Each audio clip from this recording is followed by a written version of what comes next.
Yeah, yes, the topic given to us was from Brahma to Brahma. It's very difficult to pronounce that word. And we have Sister Kamlesh here, Sister Yahya, to read for us. Okay. Sister Kamlesh, can you see? Yeah. Yes, I can see. Yes, very clear. Sai Ram, everybody. And group 3 today, from Brahma to Brahma, from illusion, doubt to God. From where did the manas, the mind, the buddhi, the intellect, the chitta, memory, and ahankar, ego, originate? How do they grow and where do they merge themselves? That is Brahma, that is Atma. That being the case, how can you discover your source or your true self by searching for it elsewhere than within you? Such a search is like that of a thief putting on the uniform of a policeman and searching for the thief. To know your own self, why do you need any other sadhanas? There is a story which illustrates the absurdity of such a situation. 10 ignorant people who were on their sister. Yes, here. I can see Here? only this much. 10 ignorant people who were on You need there. to move your text, sister, up. Yes. Me? Can you see now? Yes. Yeah. All right. Yeah. Yes, I think so. I have to.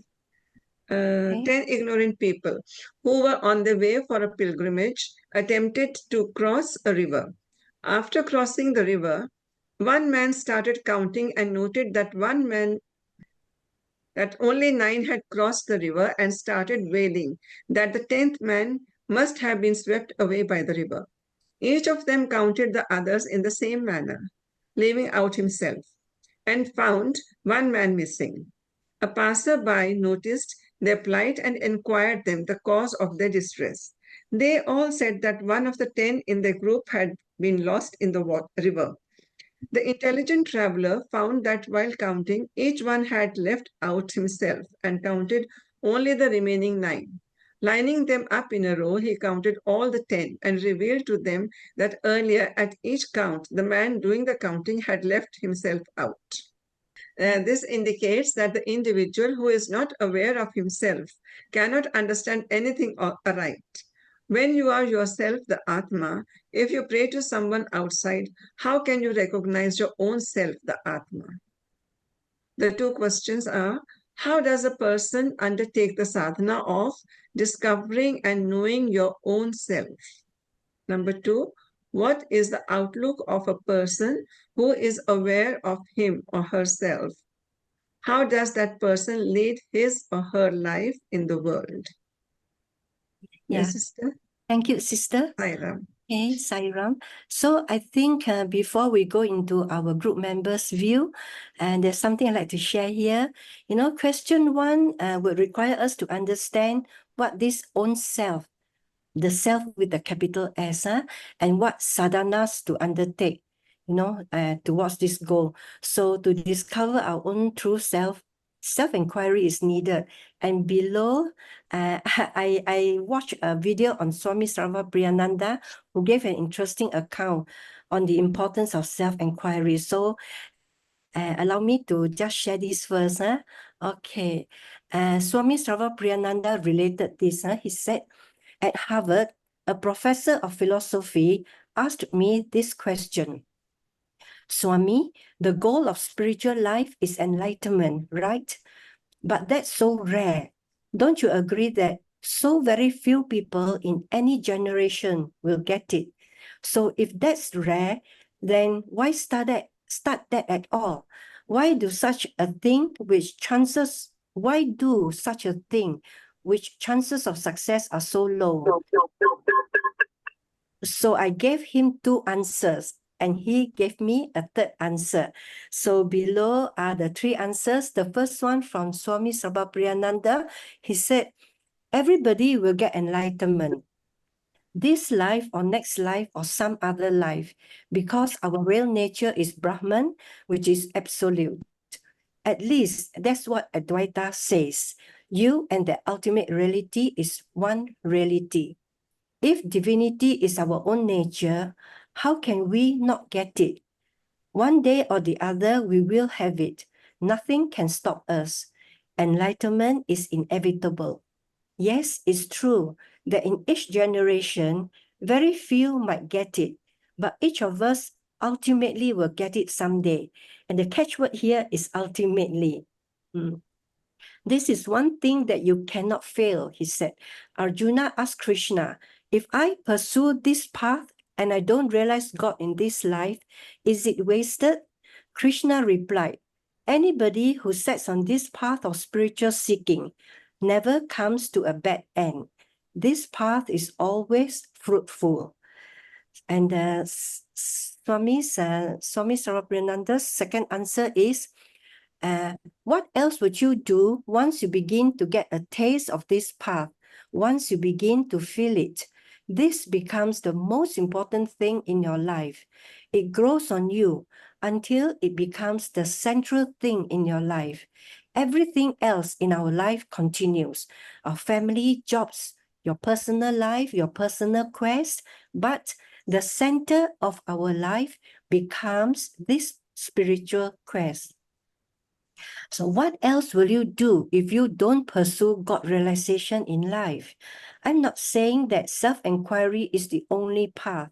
No, there are other paths too. This is the second reason I gave. What else would you do? This is the most important thing in life. So he was telling this to the professor, and the professor said to him, once you start following it, oh, sorry, I missed this part. I go back. Yeah. So the professor said to him, he said, Swami, these two are good answers, but they are philosophical and abstract. I'll give you a third answer why one should pursue the spiritual life. He gave a beautiful answer, which I will share with you. The professor said, once you start following it, whatever happens in the future, you get enlightenment, God realization. That's a different thing. But the benefits start flowing to you day by day. The more you pray and meditate and worship and do vichara inquiry, the more peace you will get, the more strength you will get. The benefits are so obvious, and those benefits are not future benefits. They are today's. This itself sustains us. It becomes a source of peace and joy. That's why you should be on this path. Yeah, the professor gave a very good answer. It's not for future, but it's for now, you know. So that was the end of the three answers. And Swami Sarvapriyananda continues his talk. He said, it gives benefits well before getting enlightenment. On this journey, you keep getting the benefit day by day with every little bit of practice. Krishna says, even a little practice of spiritual life saves you from great fear and anxiety and unhappiness. Among all the paths, self-inquiry is the one which was stressed by Bhagavan Ramana. He is identified with this. Ramana and who am I? They go together.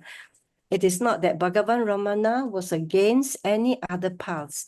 There are enough records to show that he encouraged people in whatever suited to different temperaments, but he will always bring it back to this point. It's not that he was against bhakti, for example, for his deep devotion to Arunachala Shiva is very well known. This is Bhagavan Ramana Maharshi. Yeah? So one gentleman came to Ramana Maharshi and asked, I'm not all that interested in your who am I? It seems all too dry. I love my Lord Narayana. Is that all right? Ramana Maharshi said, yes, it's all right. The gentleman said, if I'm devoted to Lord Narayana, after death, will I go to Vaikuntha? Ramana Maharshi said, yes. And then in Vaikuntha, will I see Lord Narayana? Yes, you will see Lord Narayana. The gentleman was so happy. He asked, will Lord Narayana see me? Yes, he will see you. And then he asked again, will the Lord Narayana say something to me? Yes, yes, he will. What will he say? What will God say to me? The Lord will say, say and Ramana Maharshi answered, the Lord will say to you, find out who am I. You see, I mean, it's a God who says, find out who am I. So in actual fact, we will have to go back again to the important question of asking, who am I? Or maybe even more important is, what am I? Who am I can be anything, but what am I is very specific. Yeah. So this inquiry is the direct path to the realization of our identity. And in Advaita Vedanta, the goal is to realize who we are, and the answer is Aham Brahmasmi. I am Brahman. I am the Absolute. If we would know the truth about ourselves, we would know the truth about God also. This is a specific path, the path of knowledge. So, and the account ends here. So, it's a short account from Swami Sarabhriyananda's talk. You can actually watch the complete version on YouTube, and it's titled Vedantic Self-Inquiry. It's 1.5 hours long, but it's really worth it to listen. Yeah, thank you. So I think from here we will go. By the way, anyone would like to comment on that little account?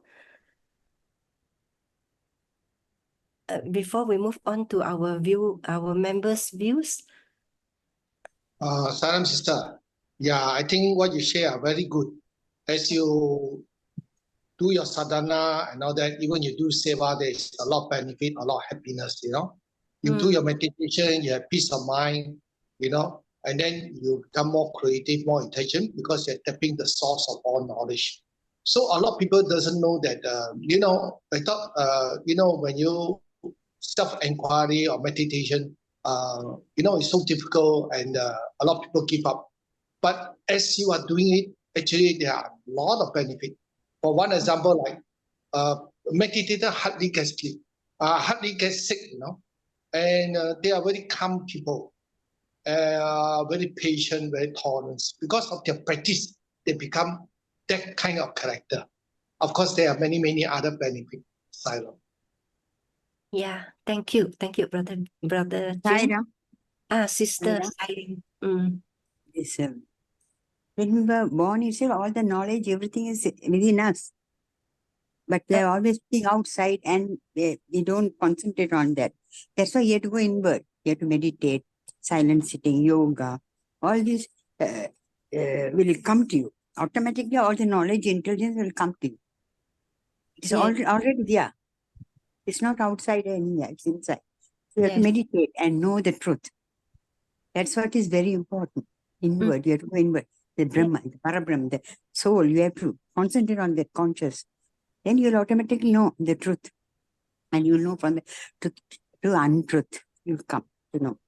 Yeah. Thank you so much. Yeah, any more or we move on? Saram sister. The other thing is, you see, the way we talk, so much benefit, then I must get it, and then I go to meditate, I want to get all this, and that is just the opposite. Because meditation is all about letting go, It's not getting this and that. It comes naturally, effortlessly, It's not that, although there are so many benefits, doesn't mean that, we meditate, we're going to get all this. If you have that intention, then you will fail in your meditation. You understand what I mean? The more you want, the more you won't get. The more you don't want, everything will come by itself. Something like this, I think we meditate without expectation. Correct. Without desire, with expectation, all about letting go. Yeah. Yeah. Thank you. Any more? Or shall we move on? Okay, let's move on. All right. Brother Madhoj just informed that he's stuck in traffic and he's not able to join us. So he shared many views that day. Shall one of our group members read this? Read what was shared by Brother Manoj. Do we have Sister Prasanna here? Sister Prasanna, are you here? Yes, I am, sister. Oh, very good. Can you help us to read what Brother Manoj shared? Okay, just a moment. Thank you. Sairam. Brahma means confusion. illusion, doubt? From where did the manas, buddhi, chitta, and ahamkara originate? How do they grow and where do they merge themselves? So that's the question. Swami said the mind, chitta, ego are all from the self, the Atma. That being the case, how can you discover your true self by searching for it elsewhere? We are always looking outside. We are always engaging with the outside world. But looking inwards is where the gene is. The gene that decides the character of the cells of the human. Swami wants us to go at the gene level to know why we behave differently, why we don't love each other, and why we suffer. Because once we go inside, we find that the joys of the outside world are not permanent. Is that okay for you? Can you? Now it's good. Yeah.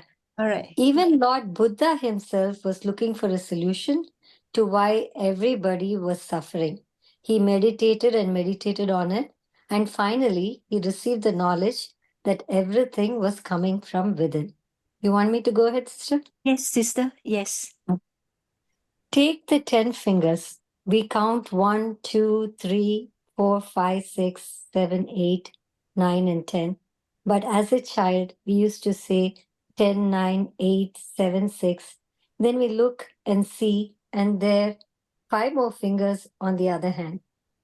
Add that to what was already counted, and you have 11 fingers.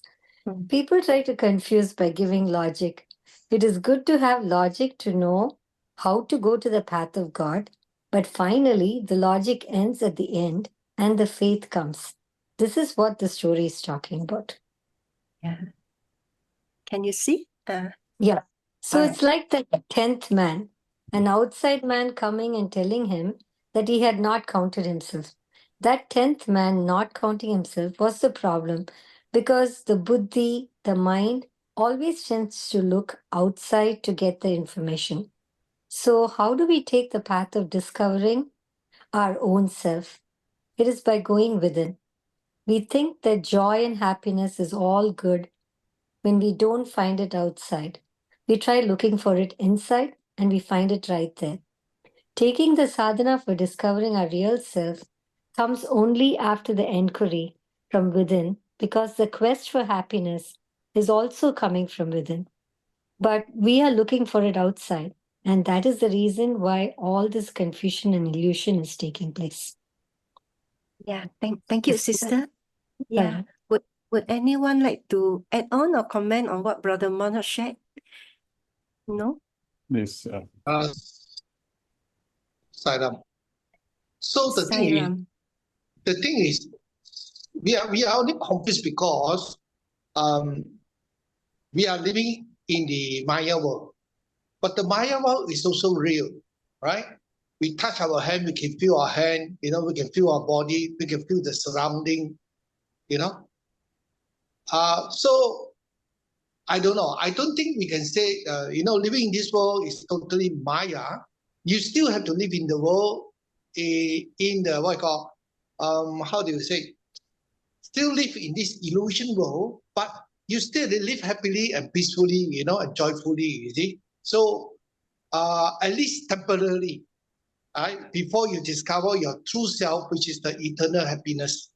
I think both worlds should be as realistic as it is lah. But of course, the real one is the inside one. But the outside one, we too have to take care also. But don't be too attached to it. Sairam. Yeah, true. Yes, thank you. Thank you, Brother James. Any more? Yeah. So Swami said in one discourse, Papa said, in a play, this person took the costume of Ravana or Rama or any other costume person. And then after the play, so as he's acting, he's the king of the place. So when he finishes the drama, he takes out the costume and then he continues his life as a normal person. But if he continues the life as a king after the play, then he has identified himself as the role and then he does not know that that is just a play. So that analogy is utilized for the purposes that when we are taking on a role that we are playing, we have to understand it's a role. And the whole idea of playing that role and playing it efficiently and effectively, we need to have an higher awareness. That's why the inside and the outside comes in. People who do not have this inside awareness will continue to believe that the outside is real and then get lost in the waves of the ocean, get lashed and thrashed and sad and depressed, and because he doesn't know the reality. That's why Baba said, life is a game, play it. Life is a dream, realize it. The whole idea of realizing that this is an illusion is totally different from living in the illusion. This is the difference between a spiritual person and a non-spiritual person. So spiritual people know that they have to live in this world, but knowing very well that there is a real higher reality within themselves. And from the standpoint of the reality, that I'm just playing a role. So in the first line of this letter, in fact, the letter itself, when he started off, Baba mentioned the four things: manas, buddhi, chitta, ahankara. So these are the four, these are actually the four, what the four hands, if you go to Hindu gods or goddesses, they have four hands. Each hand represents one element, the chitta, the mind, the ahankara, and the buddhi. So the four hands are the functions. Without these four, we cannot live in this world, you know. It's not possible. So if you, let's analyze that statement. Without the mind, we cannot function in this world. You need the mind to function. Without the buddhi to decide and navigate, my God, we will definitely crash into the thing. Chitta, one of the qualities of chitta means consciousness, which records all the memories. Without memory, we can't live. You can see, without memory, it's a very sad thing because you won't even know who is standing in front of me. You won't know all your relations. Nothing makes sense to you because you don't have a memory. It's one of the most powerful things in this world to put everything into context. You need memory. And then without ego, we can't live in this world also. Ahamkara is needed because unless you have that, we can't live in this world. We cannot function in the world. You got to go to office. I got to earn. I got all that is, there's an element of ahamkara to hook us back into the world. All this is originating from, as Baba said, from inside, from the inner source. So this is, once it is like projector, you switch on the projector is playing a movie. But the question is how the movie came about. It's because of the projector. So what the teacher is telling you is we are getting caught in the movie and getting involved in the roles and the characters and the music and the screenplay and the dialogue and the direction. All that is in the movie. So whilst we get along, finish, and finally our life ends and we die and collapse, but it was all of us were living in a projected world. He's telling us, hey, this is just projection. You need to understand to come back to the projector. It is in this reality of yours is that self, the higher self. If you don't realize that higher self inside, you will be lost in the ocean. So the whole idea of what the avatar has come is teaching us is to teach this Atma, which is the project. This is the substance. So our job in our spiritual life is living in the world, acting in the world in the most excellent manner and playing the role, but knowing very well that all this is but a dream. And once you realize that this is a dream, you can play the role better. Now what will happen? What is the difference? The difference is that, hey, now when I live in this world, I'm not after fame, name, glory. I'm not after any self-aggrandizement. I'm not after attention. I'm just doing it. So then Baba said, love for the sake of love alone is bhakti. See, the line comes now becomes nicely. So we are living on the platform of the Atma. This is the idealistic nature of what it is being said. But this cannot come about unless we understand the difference between that line. And that is why when we went to Ramana Maharishi and said, hey, what I like Mahavishnu, I like Narayana. So you go one whole line, no problem. Then what will he ask? He will ask, who am I? So unless, that's why Swami said, Jnana Vahini, unless there is an intense inquiry, we will just get lost in it. So everything we have to inquire, why is this like this? What is the necessity for this? Who is this? So once we have that intense inquiry, not only intense inquiry, we must have incisive inquiry, which means like surgical knife, we must cut deep inside. Once we have both of this clearly saying, we'll peel away layer and layer and layer and layer and reach our atmic state of experience. So that is what this is. It's one of the most, this letter is really summarizes the whole mechanism of what it is, of what the whole game is. See, when you're reading it like that, it will read like this, but the depth of this message is the sum and substance of what living and life is all about.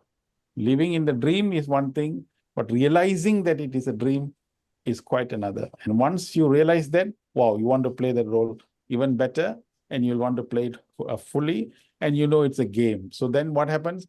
You will not become attached. Once you become not attached, there is vairagya coming in. With viveka, vairagya comes in, then the whole element of reaching to the Atma will become more evident.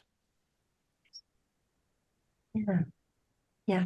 Thank you so much, Brother Suresh. Really good explanation. Thank you. Yes. All right. So, all right, we move on. So, Sister Ramani also shared. Is Sister Ramani here? Yes, Saira. Okay, very good. Sister, yeah, please carry on.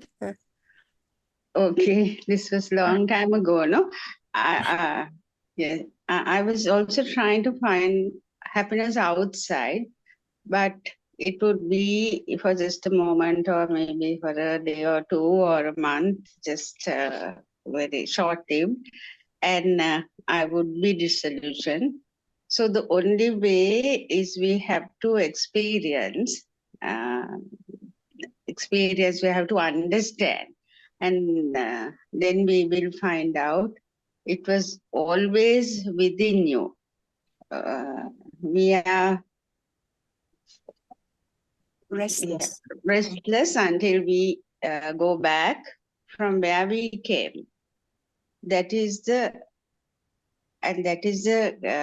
creation, God.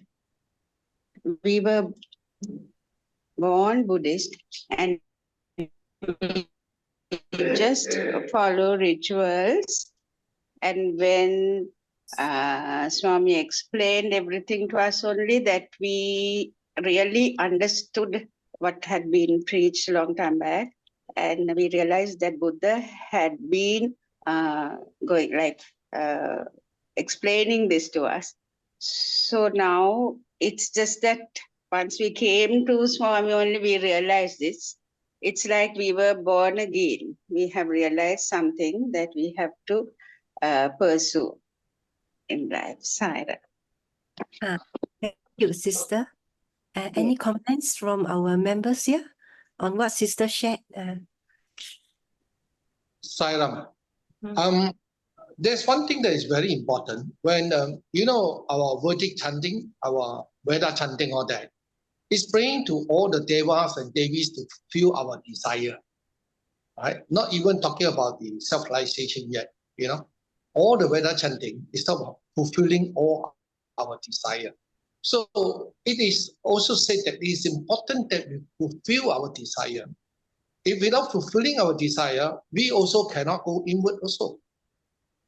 So this is one point that is very tricky to understand. It's true, we need to fulfill our desire. Otherwise, we can't go inward, right? So it's something that you have to contemplate about, Saira. True. No, actually, James is correct. That's very right. Okay, only one thing. You see, the desire will be prompted by the vasana. So if you have an inherent vasana, the vasana will create desire. Now, if the desire is suppressed or the desire is not, then you'll find the suffocation will be a lot. So what we do, we have to fulfill that desire. or will fulfill. No, sorry, Sairam, this is sound. Sairam, this Billy, there's a sound. Okay, so once we have a desire, that desire has to be fulfilled. But don't forget, a desire that is fulfilled has got one more capacity. What's that? Has the capacity to create two more desires, three more desires. So that like the Rama chasing the deer, the deer will go further and further away. So the issue now we got to balance this. And that's what James nicely said, that it's a tricky situation, we have to balance it. Which is why, as we continue earnestly in the spiritual path, continuously meditating, continuously doing seva, continuously doing that, our latent vasana desires, we pray that it will fulfill, and then like all the devas come to help us to fulfill this. But our hook is onto Swami, and our continuous work, what will happen is that other vasanas now become roasted. It's no more, it's slowly in the fire of the spiritual burn. This thing, suddenly you'll find the same thing doesn't become fascinating anymore. The same thing 5 years ago was extremely exciting, interesting. Now it loses its power to attract us anymore. Actually, these are also signs of spiritual growth, earlier, you'll go and look, I need this cloth, I need this material. But now you look at the shirt and you look at the materials, it is staring at you, but it has seemed to have very little effect on you. This is also growth also. So both we have to do together. One is to satisfy, but second is also to earnestly deepen the conviction and viveka, intellectually grow. You find that these desires also will slowly lose its intensity, number one, lose its number of desire also will reduce. Like that, the mind will slowly start to, the amplitude of the waves will become much lesser. Then you'll find there's a homogeneity taking place. Then there's a plane of consciousness that is quite simple. Then we slip inside the deeper aspect of spirituality. Like that, that's our duty also. But he's right. When you have that vasana, you strongly burning inside and you suppress it, that also will backfire. So we got to do both together in this spiritual path. Yes. Thank you. Thank you, brother. Yeah, we progressed. Yeah. We progressed from what previously we knew. And then, yeah. Brother James, yes? Yeah. There's another catch, being on the spiritual path, there is also a catch. If we are following the true path, it's okay. We also notice that nowadays many young people, they will go on internet checking and all that. They learn different type of meditation, not actually the true path, right? A diverted path. And not only that, many young people, when they go spiritual, means they also chase after spiritual power, which we already know is not the true path. Not only that, when you chase after this spiritual power, we also sometimes go into like some people like to play what I call the spirit path. They like the spirit to give them that answer. Oh, I know this, and that's where people also attach to trance and all that. So all these we have to be careful, because those are the I don't know whether should is called the substation, but I don't think it's substation. Rather like, it's not the right path, Yeah. So I've seen many people young, they are caught in this cycle where it can lead them to a lot of attachment, a lot of desire, So we have to be careful. A pure path is entirely different. It's like Swami said, always giving, serving, helping, purifying oneself, rather than taking this, wanting that power and that power. Sairam. No, actually, it's very, very true. I see that now also, because the reason why they go for this is because they want quick answers. They want fast, in this fast world, everybody cannot go for delayed gratification. Everybody wants something fast, something quick. And then they go and explore. And then they sometimes get involved in the, these kind of things, and then they get waylaid. So the most important thing is, just as you're going to buy even a pair of shoes, You don't just go to the shop and buy. You see which type of shoe. You try and see which is the cost, whether the other shop sells better shoes, whether the quality can last. You ask 100 questions before even you buy a shoe, leave alone anything in the world. But when we go to take a spiritual path or spiritual inquiry, we need to make sure is it right? Is it good? How well? We have to have the same intense inquiry and then ask people who have practiced that, where are they now? Have you done something like that? So before you plunge into anything, there must be inquiry, ascertaining things, understanding. But again, most important thing in spiritual is finally it comes to what, it comes to endurance, which means to say, finally, and then like what finally James said, is giving, serving, loving. So the idea is whatever path we take, if it now leads us towards increasing our capacity to give more, if we have the capacity to care more, if we have the capacity to empathize more. That's why Baba said his formula in life is, my life is my message, expansion is my life. You see, that 2 lines summarizes the whole thing. Everything must, the consciousness and awareness must keep on expanding, and we must be in a position to keep on giving more. Then that path is correct. Then that path is Nivritti path. Nivritti path is always expanding consciousness. Pravritti part is expanding the ego. That the other part comes in where it goes back into self-centeredness and it goes back to wanting more, wanting something faster, something quicker to my own self. Then that path is not correct. So this is the 2 things that we need to keep in balance.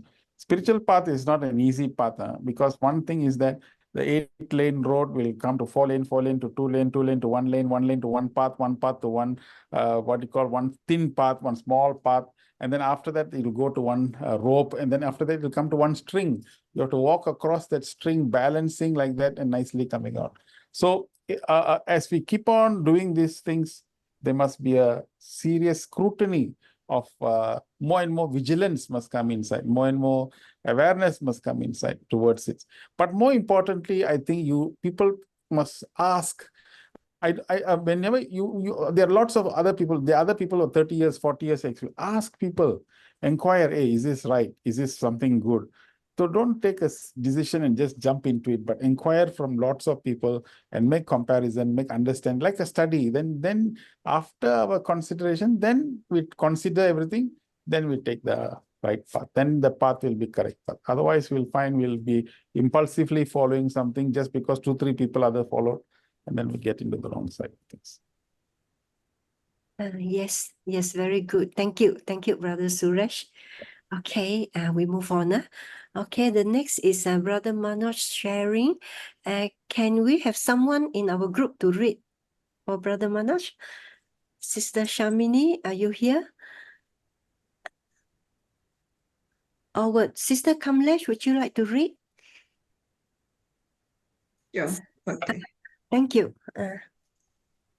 Brother Manoj says, rituals also have significance. It's not that they are all bad. Our mind cannot think of a God which is without any form, without any attributes, and rituals help people to know the qualities of God, like being loving, caring, and a sense of sacrifice. From the form, people start to slowly internalize God. Sri Ramakrishna used to talk to the statue of Kali. From the form, he could connect to her without form. Forms and rituals help us to grow ourselves, but we must not be too attached to them. There will come a time when we attain excellence and be able to move from the form to the formless, the Atma. Yes. Thank you, Sister Yes, Kamlesh. Any comments on this? Like now what we are doing now, we've just finished the Shivaratri study cycle. We also released the Guru Purnima study cycle also. We haven't come to that yet. Now the next one for Baba's birthday, the scriptural committee is planning. So this coming is in line with this ritual. We are taking the 108 names of Bhagavan. So now we just keep on repeating 108 names, we keep on. That's a ritual. So each one finish. Om Shanti Shanti. So what have we done? We have repeated the 108 names of Swami's name. So that's a ritual. But the idea of saying that one is good, one who is beyond time, one who is the beauty, one who is entirely encompassing, and all these qualities that Swami we are speaking about is not just to describe the qualities of Swami, but actually when you repeat it like that, these are the qualities that we also should imbibe. So the 108 times we are told to remind ourselves that we need to create better versions of ourselves. So if we take that ritual to be in this way, then everything becomes extremely significant towards our spiritual progress. So like that, the flower putting itself, just throwing or putting flowers is flower. But if you turn it into something more significant to say that at this moment, I am not able to take my heart and leave it with you because that's all what it matters. But more importantly, the flower is placed from my heart, it is coming to you. So take this as my flower. Purusharthas, so 4 Purusharthas, Dharma, Artha, Kama, Moksha. But the 5th one is Parama Bhakta, of supreme devotion. So the supreme devotion at this point of time is the thing, but I can't show it to accept this. So if you have that kind of notion, every ritual will become spiritual. So rituals are not supposed to be looked down upon, but we must help people to discover the inner significances of them. If you look at the joystick, it's burning down. Then you look at the joystick. You see, as you helplessly look at the joystick that it is being burned, you look at it and say, "Hey, you're a stick. You're just burning away. But I admire you. You know why? Because as you're burning away, you're giving fragrance. The whole room is becoming fragrant. How I wish my life also is like you. That as I continue to burn and I continue to finish my life, why is it that my life is not expressing fragrance? Why is it not filling this whole world with fragrance? How I wish I also could be like you. Once I have that relationship with that joystick which is burning, that ritual becomes spiritual. So everything in a temple, every single element of our spiritual expression is directed towards what? Directed towards how we can reach the Atma. Actually, everything is related to get back to the Atma. Get back to the Atma. That is what the whole man. That's why Swami himself all the time, Atma Swarupalara, Atma Swarupalara, Atma Atma. The whole Vahini is full of that only. Our whole Vahini is nothing but Atma, Atma, Atma. So this whole thing is about that. King Parikshit was dying for 7 days. He was only told about the story of Krishna. And the Bhagavatam came as a result. But what is that story of the Bhagavatam? It's all about him. So when you're listening to him, you feel so happy, so relieved. You forget all sensations of the world. You transcend and reach the Atma. Again, you see, reaching back to the Atma. Everything is like that. Every single element of the reading, the ritual, everything is towards, am I getting back to my Atma? I should not get lost in this world. I should get back to. So by living in this world, the world should not deceive us and make us lose that opportunity. That's what Baba said. In the first two lines of the Satyasai Vahini, Baba said very clearly, he summarized it 1-2 lines. You cannot get a more punch dialogue than that. Baba said, living has to attain the process of living. This is exact words. The process of living has to attain the supreme. By supreme, what is meant is attaining the Atma. Full stop, period. By the process of living has to attain the supreme. And by supreme, it means attainment of the Atma. Once I understand that is the summarize, everything that we do, we turn it into a. So actually going like morning when we get up, go to work, we go here, come back, or go to work, so come back from office, then we go. So the whole day is a ritual only, isn't it? The whole day process is a ritual. But in that whole day processes, by talking to someone, by picking up something, it's suddenly something that they do touches you. Okay, how did this thing happen? how is this inspiration? You see, for example, that the story yesterday somebody told me, and it was so, in Kerala there's a place called Wayanad, and that huge floods have come, lots of lives have been lost. Came on the TV, it was announced there. So there was this lady and a baby in the floods. The water is rising and it's coming. In Wayanad, we've been there in that place. We have once, both my wife and I was there. So when we were there, that in that forest, they have huge elephants. Elephants will come. The elephants are, it's wild elephants. It's not, sometimes it can be dangerous also, because they have large, big tusks like that. So this lady was carrying the baby, trying to run away from the floods. This big, huge elephant with this tusk, it's real. I mean, the one they run means it be very dangerous for life. So she stood there. She had no choice. She didn't know where to go. So she stood there and prayed to that elephant and said, we cannot go anywhere. Water floods are coming and all that. It's a very moving thing in which the elephant came forward and used the legs and provided them the safety in which the flood waters protected from hitting them, and it is such a beautiful sight. So the question now is, how did that elephant, a wild elephant like that, possesses that is increased awareness? See, the intense awareness and which animals have, the awareness is so much higher in that sense. So it's a beautiful story to take us to understand that everything is so beautifully connected. Everything is so beautifully living. So for us to extract everything as not a ritual, but a spiritual injection, is how we should look at life. So the whole life now, everything is like a picture, a movie. Even a movie, yeah. Even when you go and watch a movie, 3-hour ritual is finished. But in that movie, if there's story that is really inspiring, it hits you, my God, and then inspires you. Wow, that's no more a movie, man. That movie becomes a very powerful reminder of something that hooks you onto God or hooks you onto higher reality. So this is what the whole thing is. Anyway. Yeah. Yes, that's beautiful. Yeah, thank you, brother. Thank you. Yeah, so Can I ask something, Stein? okay. Yeah, just one thing. So yeah, talking about form to formless. Now, Swami always say even people do chanting. Let's say, for example, Gayatri, Mother Gayatri. In Prashanti, we have Mother Gayatri, the form. Many of us would like to chant Gayatri with the form, right?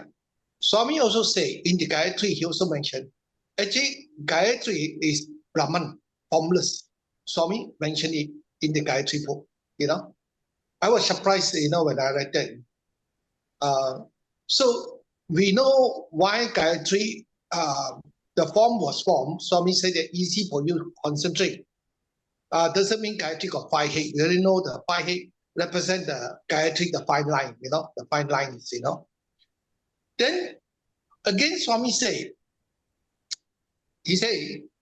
a lot of people, when they do chanting of prayer, they become like routine, routine prayer. Rather than chanting with the understanding of the meaning of the mantra. Swami did mention, people just routinely chant, but don't even try to understand or contemplate upon the lines in the mantra. I don't know. For me, I chant Gayatri, right? For me, it's always the meaning. Swami said always the meaning. So I chant with the meaning. But there are other people who come and tell me they will chant visualizing just the Gayatri form. We know Gayatri is formless, right? But then they still prefer Mother Gayatri in form. Now, this is something, probably some of you can share your experiences. And which do you feel, is a better way of chanting? The form, or is it the meaning of the mantra? Sarah. Actually, for me, whenever I chant the Gayatri mantra, the words appear in my mind rather than the image of Mother Gayatri. The words in the meaning in English appears. Yeah. Yeah.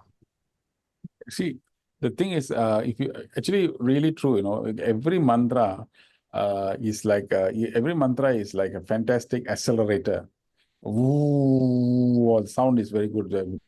Press accelerator, ooh, really good. But the way for the car to move is when you push the gear. That means to say, the gear pushing is where the understanding of the meaning. Understanding the meaning and then contemplating upon the meaning, drawing injunctions of that word meaning, it gives you an experiential feeling towards that mantra. Especially Om, Bhu, Bhuva, Swa. When you're talking about this, just this three, if you understand what the three words mean or implicate, then you already personifying or you're already experiencing that three plane and level where the mind is becoming from the gross, it's becoming subtle, it becomes subtler. You see, each time when you chant like that, the mind is from the gross, subtle, subtler. What's happening? You're refining the mind. The whole process is. So if we understand that, the understanding helps in the chanting, helps in the alignment, helps in the focus, helps in the ability for us to visualize. So it shifts the gear. So and then you see the line goes through, and then comes Dio Yona Prachoda, the divine effulgence, may the divine effulgence illuminate my intellect. Hey, finally, at the end of, why should my intellect be illuminated? Krishna, why should it be illuminated? Why? Because the intelligence is the most important thing in order to navigate all the thoughts and take us to a better destination. So this mantra, without anything, is directly illuminating my intellect, because the intelligence, once it is illuminated, the discrimination, we've started the discussion earlier with the fine line between illusion and reality. That's what the subject is, Brahma. It's about which is the illusion, which is the reality. Who decides that? Who is the deciding factor? The deciding factor is the intelligence. The buddhi must be there. If the buddhi is not sharp enough or is not subtle enough, you will find that the lines will not become clear. So once the subtle intellect is developed and the discrimination is developed, you will find the line becomes absolutely obvious and clear. So may the divine effulgence illuminate my intellect, and may I meditate upon that, may I contemplate upon that. So all that refers to you are actually giving more and more energy to the intelligence. Once the intelligence is invoked, we are becoming a dynamic individual in this world, ability to address all the challenges and live in the world to harvest what? Harvest the best experience.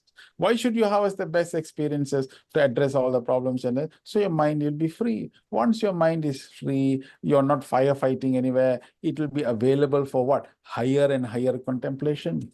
Because Baba said, concentration, contemplation, meditation. So the contemplation part is very critical, but for that we need the system within us to be acute. So this is a very, very self-fulfilling ability for us to develop that. So it's like, what Swami is doing to us with mantras and all that is developing like a rocket. We are supposed to shoot and blast off, because we are now not talking about transforming, See, many people think, we have to go human transformation. Okay, transformation itself is just one level. We are now talking about transcendence, which means to say you have to transcend all the physical, mental, intellectual experiences and experience the blissful state in which we are supposed to experience. That's the ultimate. So for that, we have to have this. So which is why, of course, if those people, if they are experiencing this and they are saying to the form, that also is a part and parcel of the process. It doesn't matter. At least we are focusing, we are still developing, and you have the vision of the Mother Gayatri. That's good, because let Mother Gayatri bless. That's so. But as the blessing keeps on going and going, and as the vibration keeps on increasing, individuals will slowly also develop and increase that. So everyone has to be at different places. By the way, in the system, no one is higher or no one is lower.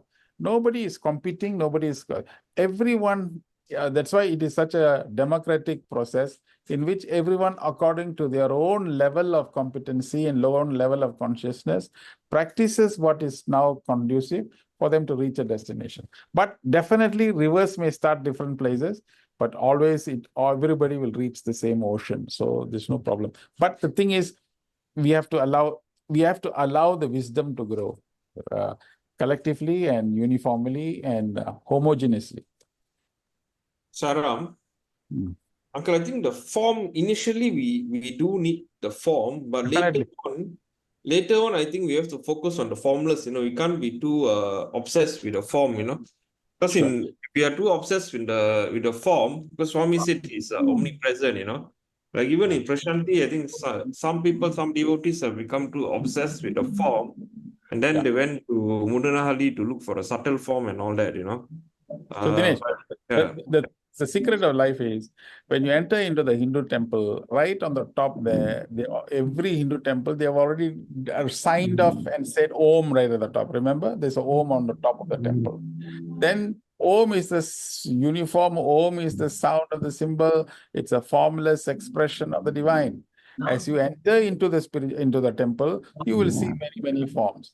You will see different forms. But they already declared through the forms, idea is to reach using the form. If you need the form, you use the form to reach the formless stage. That's how it's always be. So Nirguna Brahman is the highest and the ultimate. But Sadguna Brahman is necessary for the purposes of the mind to get sufficient concentration and develop strength. But that must develop that. That's why I keep on saying petrol station is only to pour petrol and we need to travel from the petrol station. But if you make petrol station your destination, then what else to do? You will get stuck there. So the whole idea is to take petrol and we have to run. We have to go for it. The effort, self-effort towards this. So the whole point is those who understand, we try and make people understand, people move and do that. But it's all process, so we can't actually judge anybody. We can't judge anything. But the whole idea is anyway, finally, at the end of the day, if we know the truth, we just practice what we are practicing and experience peace and happiness. Finally, when we die, we are going alone and we are dying. So we best is to focus on our sadhana and look at what is best. From the whole objective is we have to become better than yesterday, better than day before yesterday. That's all. That's all. That means to say, day before yesterday, I sat for meditation. Okay, what was it? Today, I'm sitting, increasing and improving the better version towards getting better more and more towards the state. And you know something, let me also tell you, so to speak on behalf of the gods and goddesses, the form is also necessary. If you win the grace of the form can be a gateway to take you to the formless. This is another secret of the spiritual thing. You'll find that if the Devi or Deva that you're praying to is prayed to and invoked with a lot of happiness and peace and grace, that itself takes you towards opening to the higher realms of your consciousness. So it's not that it is not like it has to be like this or like that. It's a process, and everyone is responsible and collectively, cumulatively responsible for the escalation of human consciousness to develop awareness, higher awareness. Yeah. Hmm. Yes. Thank you. Beautiful. Yeah. Anyone else? We move on. Okay. All right. Is Sister Shamini here? Sister Shamini? Yes, Auntie, I'm here. Okay. Sister, can you share? Can you Am I see the... supposed to read? Yeah. At mine, right? Yes, Okay. correct. Yeah, let me just read through. All right. The particular consciousness of whether I should react or respond comes through a lot of practice, time, and space for us to understand from something on a very conscious level to an unconscious level. Experiencing, practicing, praying, meditation, and all the sadhanas that we do will eventually bring us to realize that we and God are one. What I see in that statue is God. What I don't see in that statue is also God. So subtly, that is what we are reaching towards. I think I personally shared what I experienced and I'm still experiencing in these past few months, trying to meditate. And at a point, I actually realized that it's a kind of like a skill that I have to learn to practice this further into understanding how it can help me realize what is so true within myself. So I feel like it's a lot of learning, unlearning, and learning process in this reaching the consciousness of what is Brahma and Brahma for myself lah, personally. That's all. Sairam. Thank you, sister. Thank you. Would anyone like to comment on that? Sairam, sister. I think Shamini bring up a very good point. Many of us learn meditation and then try to practice. But if you are really spiritual and you know that is the right path, there is no such thing as trying to practice. Actually, to practice every day and regularly. That is the answer. And then, of course, no desire, no expectation. It's just that you have to practice until you experience the silent, the bliss. Right? There is no such thing as trying. Once you say trying, then the chances of you giving up also very high. Sairam. Yes. Nice. True. Sairam, Swami once said, where there's ego, I go away. In this world, what you have to do is do your duty. It's unconditioned love, without attachment, too much of attachment. Then, and you should know that nothing is permanent in this world. Then you're okay. But you have to understand that through experience. Do your duty with unconditioned love. That will take you, your spirituality will develop in doing your duty alone. That's what you have to do in this world, your duty. Towards the world, towards your family, your society. There's a duty. Duty is God's promise. To practice that, you have to love also. Help your partner. Saira. Thank you. Thank you, sister. Yeah. Actually, it's good if we can keep Swami in our mind, throughout the day as we go on our daily work. That would be, very good. I can keep close contact with Swami. Yeah. Thank you. And all right, anyone else or we move on? Sister Kamlesh is next. Sister Kamlesh? Yes, sister. I will read it out. It's been very long that we have done this. And then, So it is the sadhana of awareness that God is in everyone and that myself is present in everyone. It is like knowing your own self, that you are the Brahman, Aham Brahmasmi, that I am God. We see how the consciousness is manifesting in our own self, and we see the similarities in others too. Like I can speak, I can see, I can think, I can act from the organs I have, but there is some power within me and within these organs which is doing the actions of it.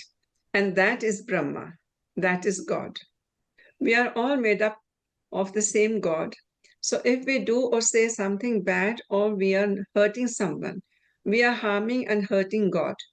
To see God in everyone is my sadhana, but that I discover my own self. Yes.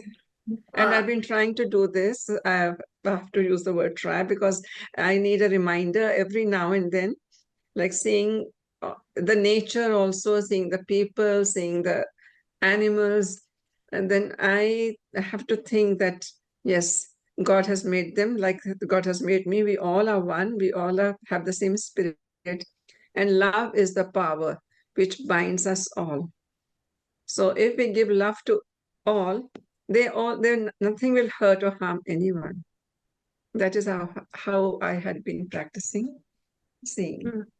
Yeah, actually to see God in everyone, as a sadhana, that's a very good sadhana. Yes, yeah. Yes. Would anyone like? Yeah, thank you, sister. Would anyone like to comment on what Sister Kamlesh has shared?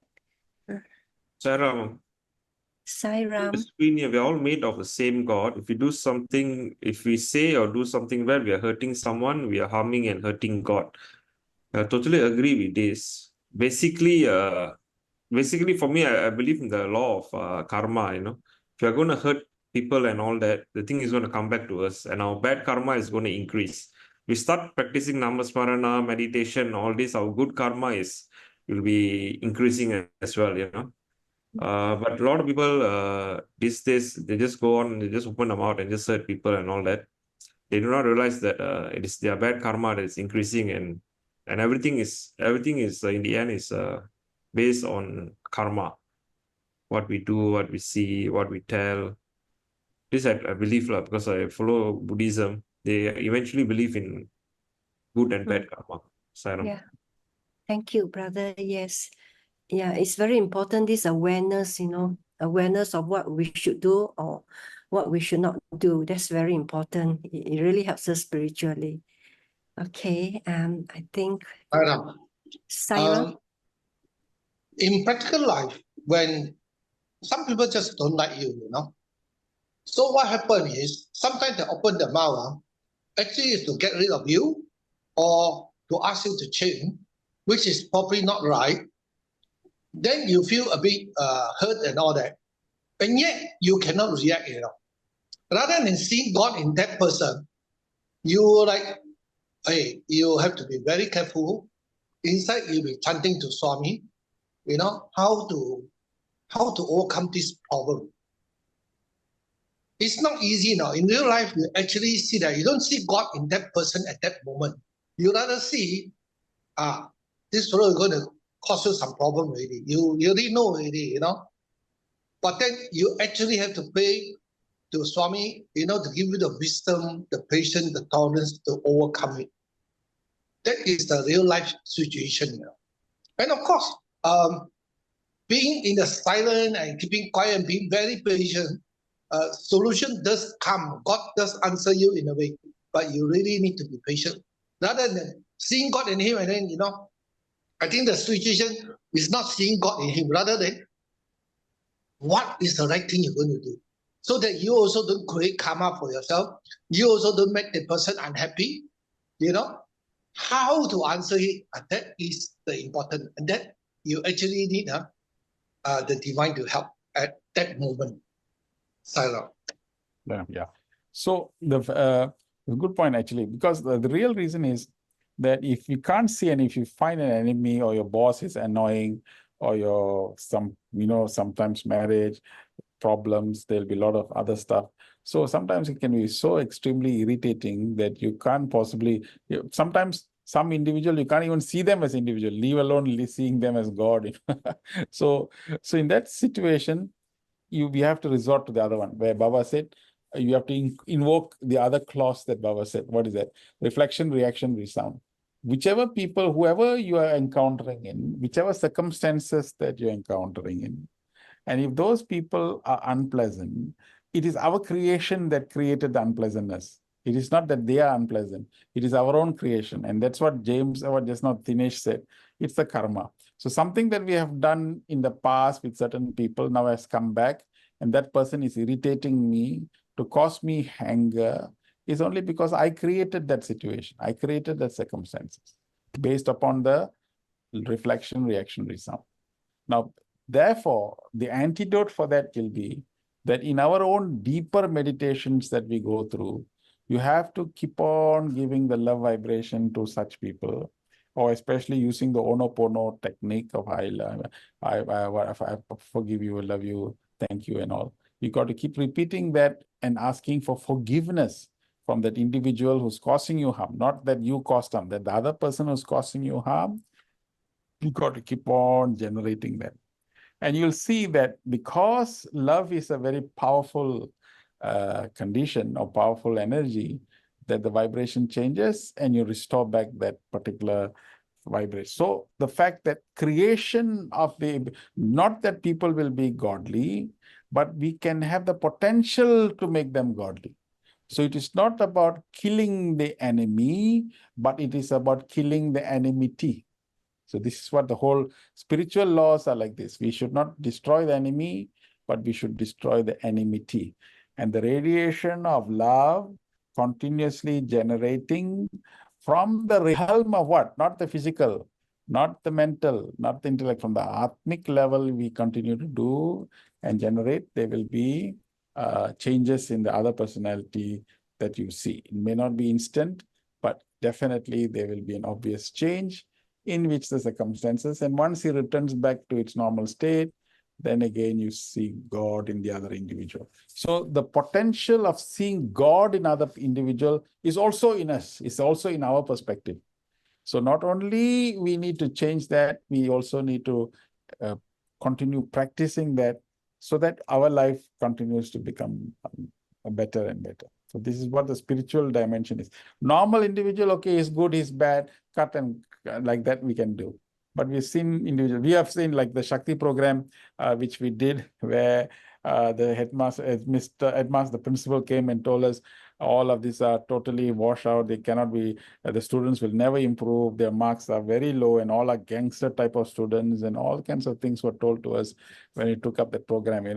And they don't come to class. They bring with the alcohol into the school. I mean, to the college, and smoking. Then the girls, and they started.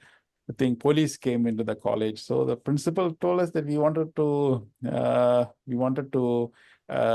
close down the college. But we took these boys and our own youth and our team went in and we did the transformational work on those boys. So basically, when we did that piece of work, we were saying to our guru, our youth, you meditate, you start the session is only going to be 1.5 months from now. So we increase our own personal meditation, become vegetarian, we're entering into the battlefield, see them with love. Just be available. Bhagavan will do the transformation. So we started the program on Saturday. The boys were so restless. It was amazing. They can't sit for 10 minutes without going out of the room to smoke and all that. Very, very restless group of people. But Sunday, the principal said that they will come and see. He just wanted to come and have a look at that. By Saturday and Sunday, just one day, the next day, all of them were so calm and they were sitting down. And the principal told us, what did you do? Did you all spike the drinks? Or why are they so calm? What has happened? So the transformation, that the way in which the students were perceived and seen, they changed, totally changed. So when we asked that student, sometime later, we asked them, actually, if we can see what the person is doing as separate, as separate from what the person really is, which is he has the Atma in him. If we can see that separation, then it's easier for us to handle people who are not so nice, keep them separate, the person separate from his deeds, what he's doing. Yeah. Yeah, Sairam. So, okay, we move on. Thank you, Brother Suresh. Okay, the next one is from myself. Okay, for us to start on this journey to discover our own self, we first have to mindfully get rid of our negative traits. We must do actions and dedicate our actions to God. Once we dedicate our actions to God, He takes care of them and we can feel safe. We always feel safe, once we dedicate what we have done to Him, because He takes care of them after that. So Swami has said that virtue is the life breath and character is the backbone. So virtue and character are very important. If we want to discover our true self, we have to take the sadhana of being all that. And our senses can take us into crooked paths. So controlling our senses is an important step to take. It's an important sadhana. So meditation, which purifies the mind, is also another way to discover our true self. Like, what Brother James said just now, although, we have to let go of everything during meditation, but yeah, it does purify our mind. Unknowingly, it purifies. So we know that these are all good practices to adopt. But then again, we know, but why aren't we doing it faithfully? And why do we sometimes hold back what we need to do? Why do we sometimes hold back and maybe do the wrong thing? Yeah, that's what I was asking myself. Yeah, Sairam. Would anyone like to comment on this? Sairam, can you hear me? Yes. Okay. Actually, when I went to Johor, Tangka, Then I didn't know there was a brother who also learned the meditation and practicing for 15 years. And he attended the Soha meditation and he was awakened, you know. After the class, he came and see me. He said, James, where do you got all your answer this, you know? So around the program, he found the answer, you know. And then he told me for 15 years he's been practicing and then he give up. He give up. Then when he attended the Soham, I think he started back again because he found the answer there, you know. So the thing is, like your question, why do we sometimes hold back, you know? And why aren't we faithful in our practice also, you know? The only thing is, after all these years, you realize that most people give up because of the expectation, the desire to achieve, you know, to have this and that, you know. So actually, spiritually, it's just the opposite. It's not desiring or expecting anything rather than giving and serving and helping others. And then no expectation, totally no expectation. Only your love, only, you know, right? Your love for God, your love for humanity.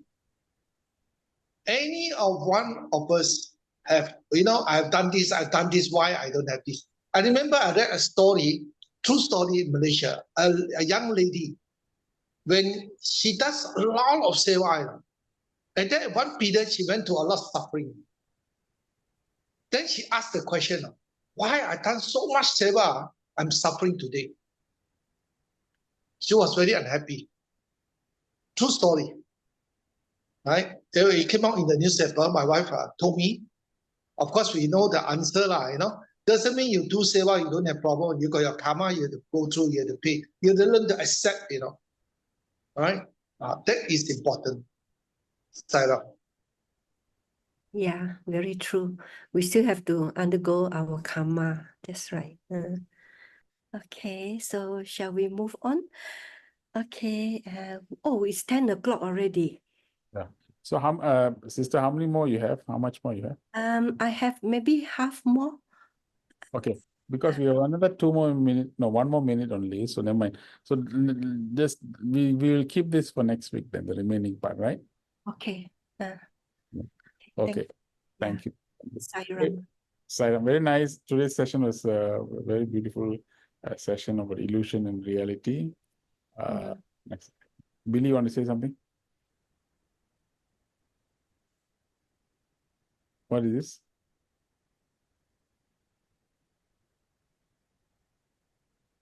Billy, is this an announcement?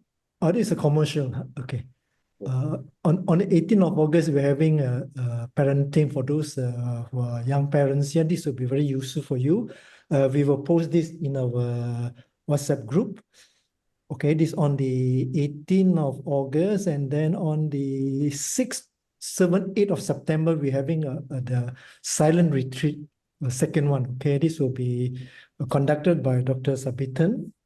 The first one I went for that, and it was very good. So for those of you who are not in our WhatsApp group, please take down this number, okay? 012 3988 166, okay? In case any of you who are not in our WhatsApp group, okay? With that, back to you, Dr. Suresh.